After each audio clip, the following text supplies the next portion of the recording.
Now moving on to the back of the notes, we are going to look at what is an inscribed polygon and what is a circumscribed circle. So an inscribed polygon is when all of the vertices, here is a vertice, here is a vertice, here is a vertice, all of those vertices lie on that circle. You can see here, here, here, and here. And what you need to notice about the polygon, whether it's a triangle or a quadrilateral or a pentagon, it is simply inside the circle, perfectly inside the circle. So that's why the vertices need to touch the circle. So now you can see what a circumscribed circle is.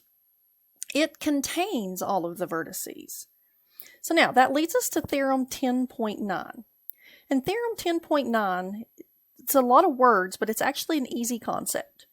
It says if a right triangle is inscribed in a circle, then the hypotenuse is the diameter of that circle.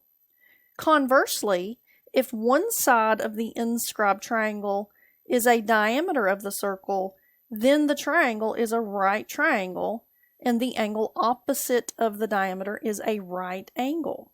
So if you can look here, it says the measure of ABC is 90 degrees. If and only if AC is a diameter of the circle. So what you need to keep in mind here is this goes back to, this is 180 degrees because this is 90, it's intercepting that arc right there.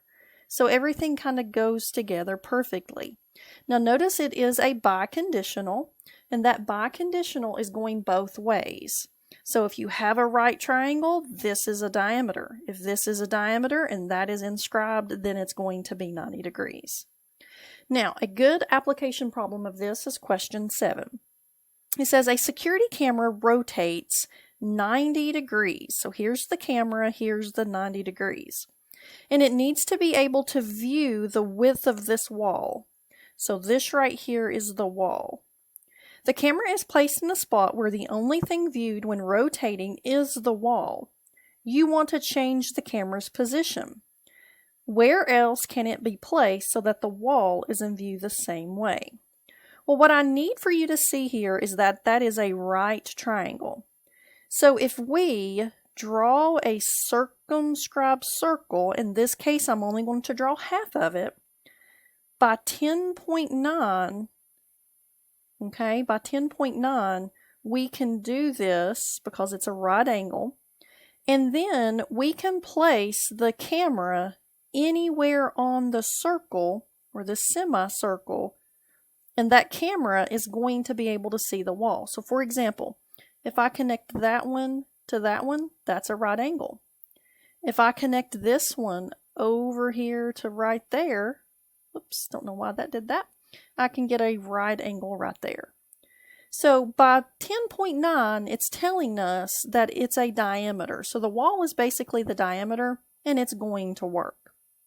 Now, as you look back up here, you can see that that is a quadrilateral inscribed. So quadrilaterals have some special things going on with them, and that leads us to 10.10.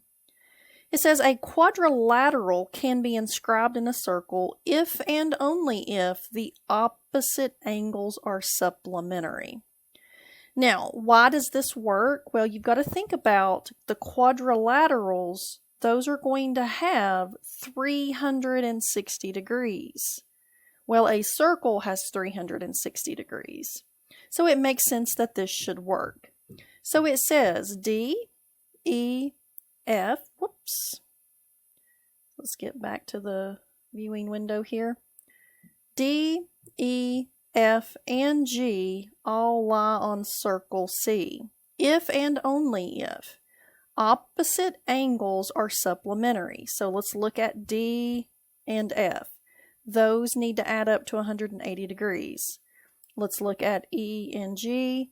Those need to add up to give you 180 degrees. Now this is actually very easy to prove, and you would prove it by using intercepted arcs. So for example, for this angle, it intercepts that arc, it's half of that. And for this angle, it intercepts the other, it's half of that. So you can see why it's 360 degrees because they're intercepting that. It's half of 360, which gives you the 180. Now let's look at the problems. Question 8. Find the value of each variable.